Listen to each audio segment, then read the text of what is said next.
বন্ধুরা আসসালামু আলাইকুম। আমি এই মুহূর্তে আছি বাংলাদেশ চীন মৈত্রী অষ্টম সেতু বেকুটিয়া সেতুর উপরে।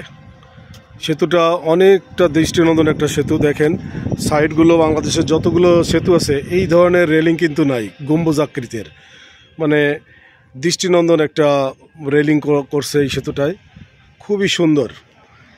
এই সেতুটা অনেক বড় একটা নদীর নাম হচ্ছে কচা নদী, কেউ কেউ বলে কুমিরমারা নদী। নদীটা আপনাদের দেখাই, অনেক বড় নদী, অনেক বড় নদী। এই নদীর উপরে সেতুটা নির্মিত হয়েছে।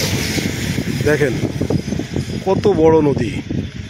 একসময় এখান দিয়ে কিন্তু ফেরি দিয়ে যাতায়াত করতাম, ফেরি পার হইতে প্রায় 2 ঘন্টা সময় লাগতো, মানে এত, আর জ্যাম থাকলে তো কথাই ছিল না।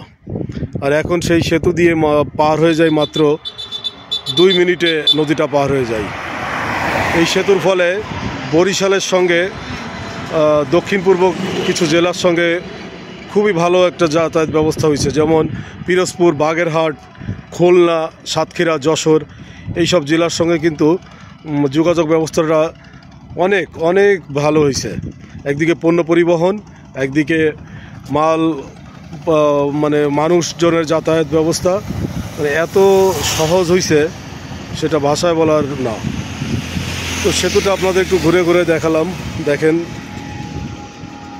কেমন লাগে। অবশ্য এখন একদম দুপুরবেলা, রোদের কারণে একটা মানে ভিডিওটা খুব একটা ভালো হচ্ছে না, তারপরে আমি চেষ্টা করছি আপনাদের একটু দেখানোর জন্য। আপনাদের দেখাই, দূরে যে একটা বটগাছ দেখা যাচ্ছে, এই একটু জুম করে দেখাই আপনাদের। এই বটগাছের এইখান দিয়েই আর কি ফেরিঘাট ছিল, এইখান থেকে ছাড়তো ফেরি। এবং ওই দেখাই দূরে দূরে একটা টিনের ঘর দেখা যাচ্ছে, ওইখানে ওই পারে ফেরি যেয়ে থামতো। আর এখন তো কত সুন্দর হয়ে গেছে, কোনো ফেরি নাই, মাত্র 2 মিনিটে এত বড় নদী পার হয়ে চলে যাচ্ছি আমরা। তো আসলে ছোট বড় যেখানে যে নদী আছে, প্রত্যেকটা নদীর উপরে আসলে এখন ওই ব্রিজ দরকার। ব্রিজ হইলে মানে দেশের অর্থনৈতিক অবস্থাও কিন্তু অনেকটাই ভালো হয়ে যায়। নদীর এই পাশটা আপনাদের একটু দেখাই, এই পাশটা দেখাই, দেখেন অনেক বড় নদী, অনেক বড় নদী।